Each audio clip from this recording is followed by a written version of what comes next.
وهون وك أنجمنا اجتماعية كردي دستي ودفية كده هبويانا إما تكليما دفي دما أن هذا بتفدم إرتنا جبرجو ما لفجرة سياسي كردي راوستان ديا أم إيرو نبهورن بو أم كاربن بهورة تكاري بكن نتيجة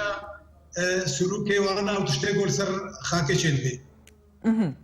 يعني باش أجر ون نحازرن اللي قالوا كاركي بكن وندامتيا خد لفجرة درا وستان ديا تسمعون خجين هذاك شين أجر ون نحازرن بوارا كار بكن. ابنها طرفك سياسية بمرهبو إسر برشتيا ويدكر سروكاتيا كردستان عراقي أو برسيارة برفي مسألة دا وإما جالي خطا مع راوستان ديان أجر هناك ما بخازن أما كاربن برسفا خبطه يعني تشاوا كي علي السستبو بدفي مسألة دا ما مستا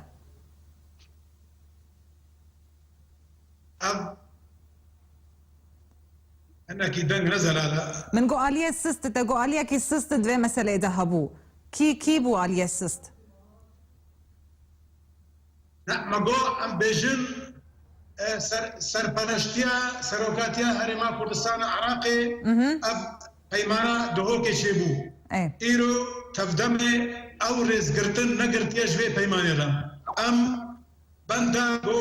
رخیص سیا سروکاتی جمع بپرسه امه کاربن برسفا خبت برسفا وات چیا؟ برسفا ما ام دو بیجن ایرو هاتیا خیا کرن انو نا مسئله هل بجارتنیا ونا مسألة تشتي بويانا حسكي أو كونكوجيا شوي تشتنقلكي مصدرن إيرو بروجيكت هاتي قياكرن بو تفدمي تبروجا نتوي كردي بجمتنيا أف تشتكي قلكي مظنة بيغو في مسألة زلال بكن أم نكارن تيكلي أوان بروجي نتوي لقلوة هيا ما مستا إما أم وابا هفرا لكور پیمانا دوکی پیمانا هولری ببیجن ام دخوازن چهار سرگریا چهار سرکرنا پرزگریا کردین سر بنگها ما في شارنوس يعني فدرالي سوريا دا ام دخوازن ایرو ام دبینن او نا بخواز سر راگهاندنه دبیجن مظنه تفدمه و پیدی دبیجن ام پرزگریا کردی سر اساس کی قومی ناخوازن اجبروا له اما ام دبینن تفیدا في فار بهافرتنا يا فيش في بروجي خوي عدمي يا لا قومي فقرن يا نافا تفيداد ونصان بارتنا شما حتى انا خو بوا فقريدا يا مادامولو ما مستا هين وكاري خد لي فقريدا راوستان ديا يعني ولا فقر سكنان ديا نكاري خو جي فكشينن وبروجي خو جيب جيبكن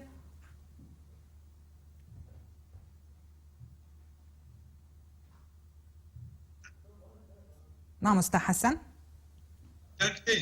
بله فرمو بله ام ايما امنها براسي لسر دريه كونغرس يمينن انجمنا اجتماعي كردي ام كاروبارا في كونغري دكن وام دا اكتيف كرنا انجمنا دا تفرح كرنا ودا تفكرين ومساله خرد كرنا انجمنا مكتبعي جبرجو دم ولو تفازي جو انجمان دورا رولا خرابه چونكي او شركاتي نشوسر كونغر كان جيا ما مستا كونغر انا دور بيستي في مها شارع وين نشتلك هبد اميداريا قشتيش بوي في مساله سر بسكنه وموعده جردني او موعده بري قرد في مها شارع دبانا لأتا او شان كما هي شوا سويسرا مش تفكر نشتلك شيء مش بوي في وين بله قالوا تشا بريار لسر بيونديا واب عليه بيدر يان تفدا ميرا وورن ستاندن يعني اگر والنهاد بيجن نقارن لقلوا ايدي ماما لي بكن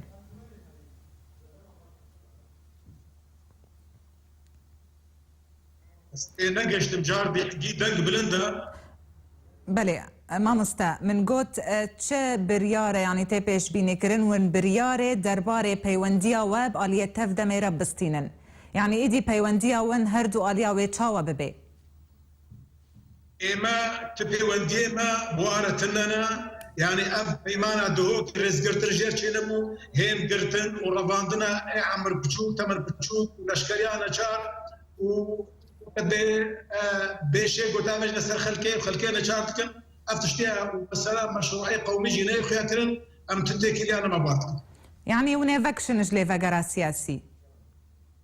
اكيد يعني وقتيجو هي ما قطب كردستان عراقي هرم سروكاتي تدخلي نكي مسألة صرافنا به احترامنا قرتنج بيمانا دوكرا واكيد دمابه دو بيقود كرن بله ما مستا درباره اکتیف کرنا انجمنا واد روجاوای کردستانه و بچشه وی به ما براستی ام دخوازن هیزک انجمان هیزک هیا جه قرطه می چوی کردستان عراقی اوه بو بهزارة هنا لشکری جبوی کردستان روج آوا وهنا كديشي امي بخوازن جو هيزك ابا بكن وامي بخوازن جو ام كاري خوا لكردستان سوري بيش بخن دريا دانوستاندني بهاري ما كردستاني وبالي نافخوا ام نافخوشي باشتر بكن وكما قلتيش فراه كرنا انتماني وكتيف كرنا وينا ونهيزا كي درباسي روجافا بكن ما مستا ونهيزا كي درباسي روجافا بكن هيزك عسكري اب نغمة بقريداية اب وقتيجو او هيريشي هوفانا لسر كوبانا تشيبون هنجي انجمانا اجتماعي خو امادك وهيزي خو درباسكي وتدريب بكي ليه مخابن الرخيت هفدامي قبول لك انا هعمل رينا ديده بفكرن دريا هريما كردستان يانا دريا دوستي قلي سوري قلي كرد بله ما مستا حسن صالح جيجري سكرتاري بارتيا كيتيا كرد للسور يج قام شلوي سر هيلا سكايبي تلقى المبوي قال لك سفاس ما مستا